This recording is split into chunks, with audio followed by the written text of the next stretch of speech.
Welcome to Influential Entrepreneurs, bringing you interviews with elite business leaders and experts, sharing tips and strategies for elevating your business to the next level. Here's your host, Mike Saunders. Hello and welcome to this episode of Influential Entrepreneurs. This is Mike Saunders, the Authority Positioning Coach. Today we have with us Pamela Rachil, who is a mobile home broker and owner of Florida's best mobile home sales. Pamela, welcome to the program. Thank you, Mike. It's nice to be here. Hey, I'm looking forward to talking with you. I know we were introduced by a mutual friend, and it's always neat to extend relationships and learn more about people. So before we get into what you do and how you do it, what's your background? What's your entrepreneurial journey to this point in your career, and how did you get into mobile home sales? Oh, well, from 2015 to 2021, I was a licensed realtor and loan originator in the state of Florida. I've always dabbled in real estate. I had multiple investment properties in Philadelphia when I lived in the Northeast, and my ex and I, we also were real estate investors up in upstate New York. So I have a lot of background in the real estate industry. So then what made you get interested in mobile homes? Well, in 2020, like millions of other people, changes occurred, and I ended up in a 55-plus mobile home park. And then, so I had a different view, because this was not something that I was familiar with.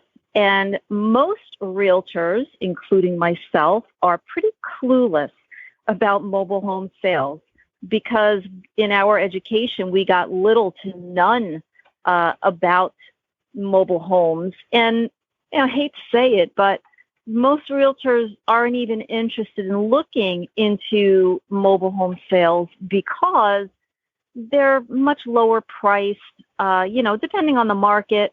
But generally, regular real estate, you're looking at homes you can buy, million plus homes, and mobile homes are they're lower end, so that also means that if the sale price is lower, that means the commission is lower.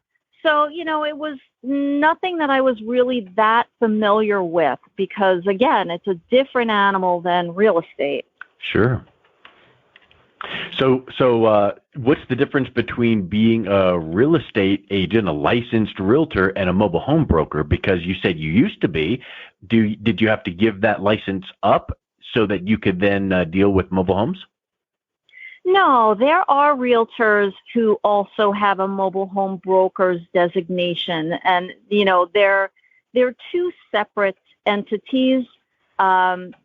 And you can have both. I chose not to. Like I said, from 2015 to 2021, I was a realtor and a loan originator.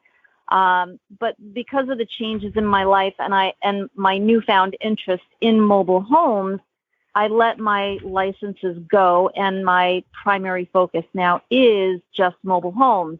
But let me give you a little bit of background, because I'm glad you asked that question. It is one of the biggest misconceptions that I find the general population has, because they think that a mobile home sales agent is the same as a realtor, and they are not. So when you have brick and stick homes, they're built on foundations that are attached to the land. When a brick and stick home is sold, it comes with the land and people get a deed. Mobile homes or manufactured homes are what's considered chattel, or in layman's terms, personal property. So there's no land attached to them. In fact, the early mobile homes, they actually looked similar to campers or trailers, so they were much easier to distinguish. But in 1974 and then 1976, respectfully, the National Mobile Home Construction and Safety Act and the HUD Manufactured Home Construction and Safety Standards Act went into effect. So that's when mobile homes actually started to look more like real houses. And that's why the general population gets confused, because they look and feel like a real house, but they're still considered personal property, similar to a car. Yeah. So a real estate agent, they have certain state licensing requirements that they must meet, including criminal background checks. And the difference between a real estate agent and a realtor is just that a realtor is a paid member of the National Association of Realtors, and they have a code of ethics. So both real estate agents and realtors must work for a licensed real estate broker. And any real estate agent that enters into an executed contract with a seller or a buyer has a legal fiduciary responsibility to that client, meaning that they have to look out for their best interest. Now, the difference between that and a mobile home sales agent is, one, they don't need a license. Two, they don't require a criminal background check. Three, there's no fiduciary responsibility to any buyer or seller. And four, the only similarity is they must operate under a licensed mobile home broker. Mm-hmm. So there's a big difference between the two. Well, it sounds like to me you're a hybrid who used to be a realtor, so you know all the right things to do and the fiduciary and treating people the right way, but now you're working in mobile home sales, so that's kind of the best of both worlds, right? Yes. And, I had to educate myself because, like I said previously, we really didn't have any education about mobile homes. So, when I first moved into this park, the very first house that I had, I experienced my first encounter with a mobile home sales agent, and she was very pushy, and she just wanted me to sign. It was very high pressure. I felt like she was really phony, like she didn't care about me. And after she left, I just felt like I was really uncomfortable. And that was my first experience with a mobile home sales agent, and it wasn't a positive one. Yeah. And then, networking with my neighbors in the park, I would talk to a lot of snowbirds that come down either from Canada or from the northern states. When it's cold in the winter, they migrate here. And a lot of them buy these mobile homes sight unseen. And they basically have to put their trust into the mobile home sales agent, either looking at pictures, talking on the phone, and then they come down here only to find that these homes that were sold in just disrepair. And like I said, a lot of the other stories I heard were these mobile home sales agents were just pushy and bullying. And, you're dealing with a senior population in the majority of these parks, because most of the parks that I work in are 55 plus.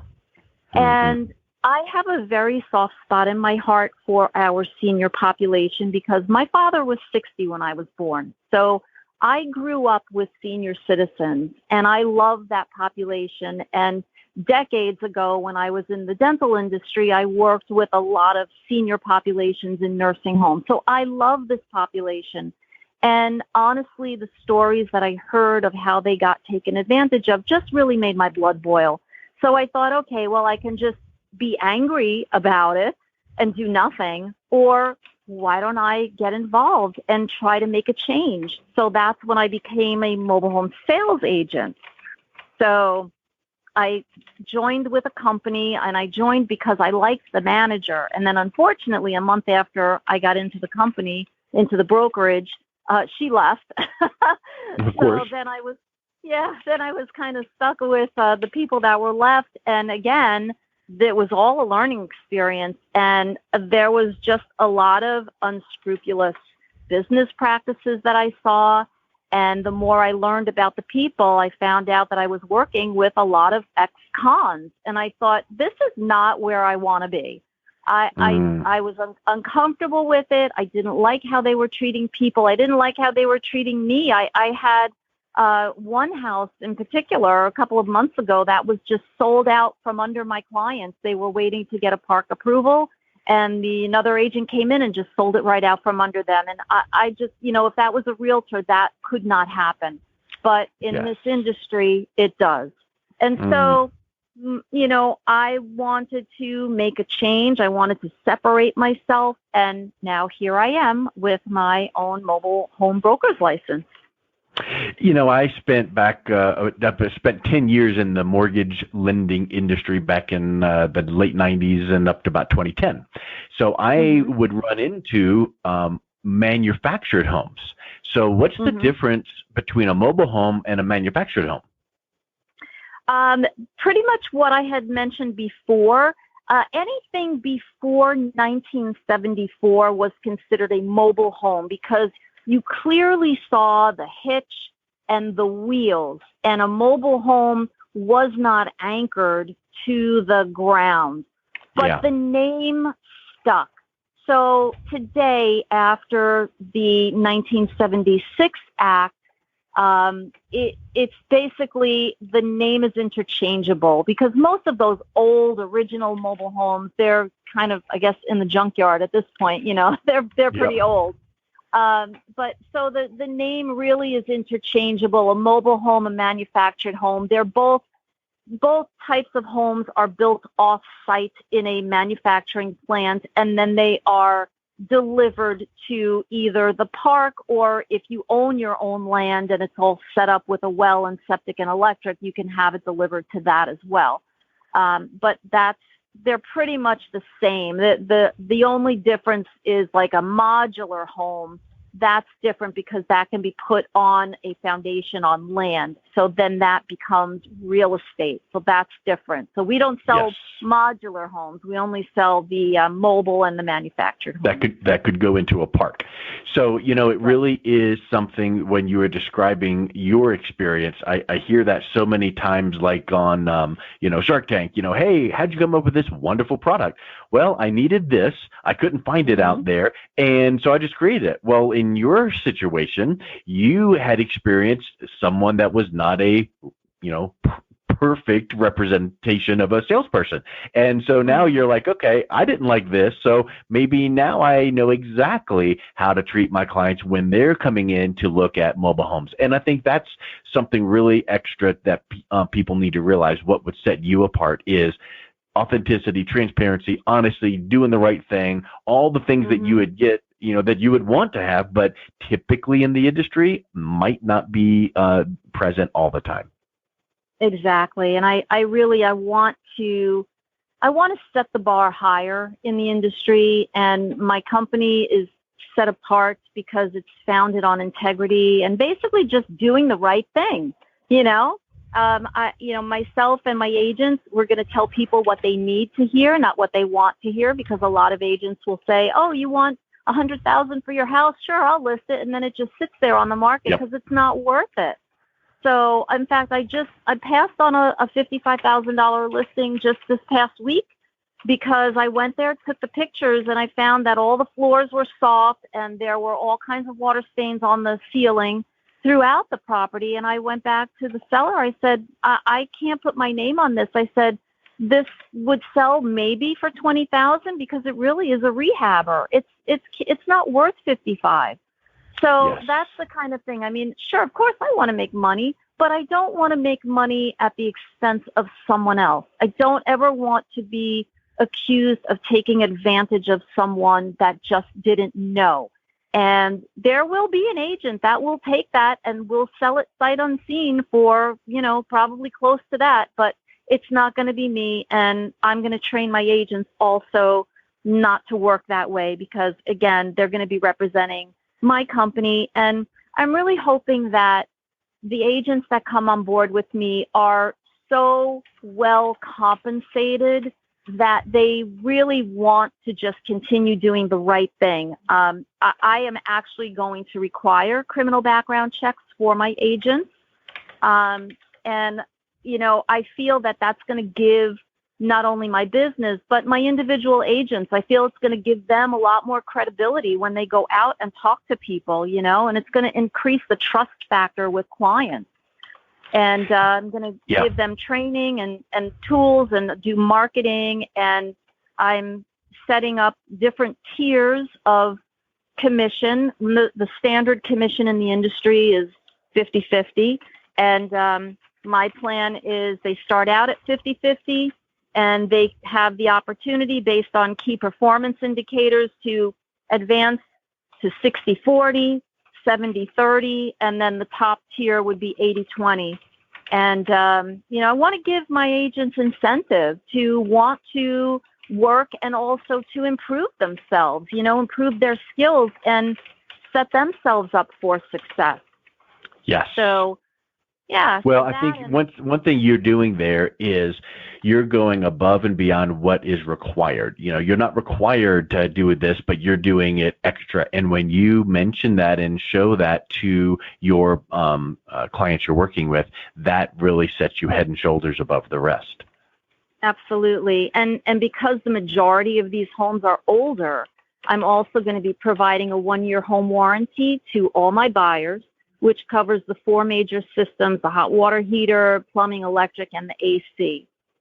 So I want my buyers to feel secure, because when I was with the other company, I always used to tell my sellers, hey, why don't you get a home warranty? It's going to make your home much more sellable. And nobody wanted to spend the money. And of course, because it wasn't my company and I wasn't, making that much to offer to pay for it, my hands were tied. But now that it's my company, I can do whatever I want. Yes. And I want to take care of my buyers. So exactly. I'm very excited about that. Yeah. Yeah, That's awesome.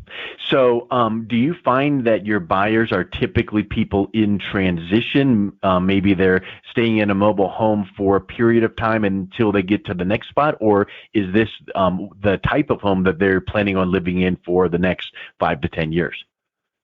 Oh, yeah. The majority of buyers, they're buying this to be their retirement home. They want to live out their golden years here, because a lot of the parks, such as the one that I live in, it's kind of like a resort living. We've got 2 pools. We've got a pickleball court, shuffleboard, horseshoes, a clubhouse, a social hall. There's all kinds of events. So this is it's not just for someone that is, in an interim state. We have some people that are, there were 2 clients this past year that bought a mobile home because it was cheaper for them to pay the lot rent than to pay, to rent a house for a year while they're waiting for their home, their permanent home to be built. So we've had a couple of those, because the rental market is insane right now too. And the building industry, everything is delayed, with the supply chain issues, and people have to wait a year to 18 months to have their houses built. So it's cheaper for them to just buy a little mobile home and enjoy their time here, maintenance free. They don't have to worry about mowing the lawn or anything, So, I've had that. And then, of course, the snowbirds. We have a big majority of people coming down from the colder states that just want to get out of the winter. Yes. Well, I think that it's really neat when you can find an underserved section of the market and really give them the top of the line service and treatment that they're not used to getting. And that just further sets you apart from anyone else. And I would suspect that lays the groundwork for developing long-term relationships and getting wonderful referrals, because it's just so uncommon. That this is probably not the first mobile home they've bought, and their experience in the past was so different. And now I'm sure that you are being able to get repeat and referral business because of the way you're treating your clients. Yes, I have gotten some lovely reviews on Google, and I've gotten referrals. And in fact, because I'm in this industry, I had an 82-year-old neighbor call me today. She needed someone to help her with a floor repair. So, she knows that I have connections in the mobile home industry. So I try to help out wherever I can. But also, this is another thing, which when I was working for another broker, I couldn't create this type of incentive. But again, because it's my company now, I am offering an incentive for any neighbor or anyone in any park if they refer someone who sells with me. They list with me, they sell with me, we go to closing.